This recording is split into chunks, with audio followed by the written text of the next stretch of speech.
When we tackle obstacles, when we face adversity and conflict, it is only then that we find hidden reserves of courage and resilience we didn't even know we had. The future is hinged on your resiliency. So our wounds become wisdom because our perspective. We have a new program. It's called resiliency. What can I accomplish in the rain? Who can I become in the rain? What can I build? Under these conditions, resilience is based on compassion for ourselves as well as compassion for others. So I need you to realize that there will be bad days. There will be times that you feel like you have no earthly idea what your teacher or professor is talking about. But what you will never ever do is throw a pity party. What you will never ever do is tap out. What you will never ever do is concede and throw in the towel. And if everything you listen to goes over your head, you are going to miss your moment and stay living in the midst of the madness. The madness of impossibility, the lie. Somebody lied to you and told you that it was impossible. Because understanding the power and the difference between what is impossible and what is possible, it all comes back to your perspective and your capacity.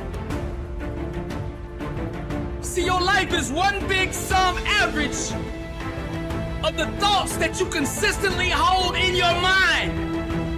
Your actions, your outcomes, your life is just one great mirror reflecting back to the world what you're thinking on the inside. All of the pain, all of the trauma, everything you have experienced, the turbulence, you have to garner up all of that hunger. I'm talking about you gotta think of everything you've ever wanted in your life, and you gotta put it toward that goal. And there are things that you have been called to do that no one on earth has ever done. I know what pain feels like. I know what disappointment looks like, and I don't like the look. I'm coming back for everything they told me I wanted. I'm gonna show the world that whatever is broke can truly be fixed. I'm gonna be great and better than anything you've ever seen.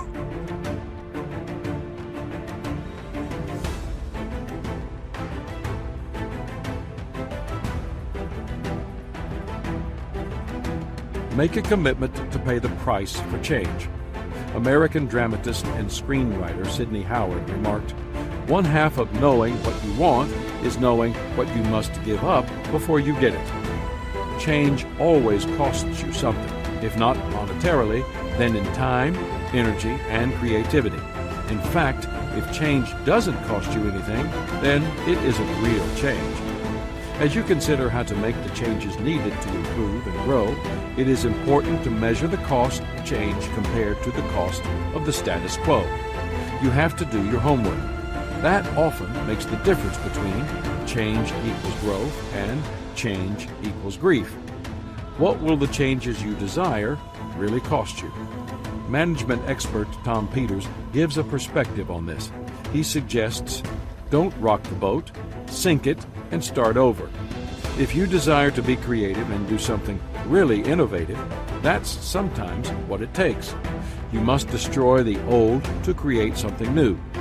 You cannot allow yourself to be paralyzed by the idea of change. 4. Change must happen within you before it can happen around you.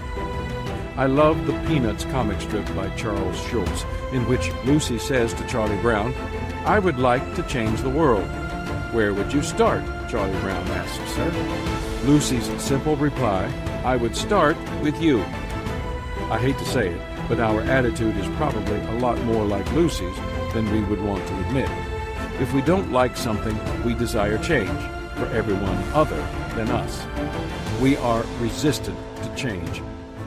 Novelist Frances Hodgson Burnett wrote, "At first people refuse to believe that a strange new thing can be done.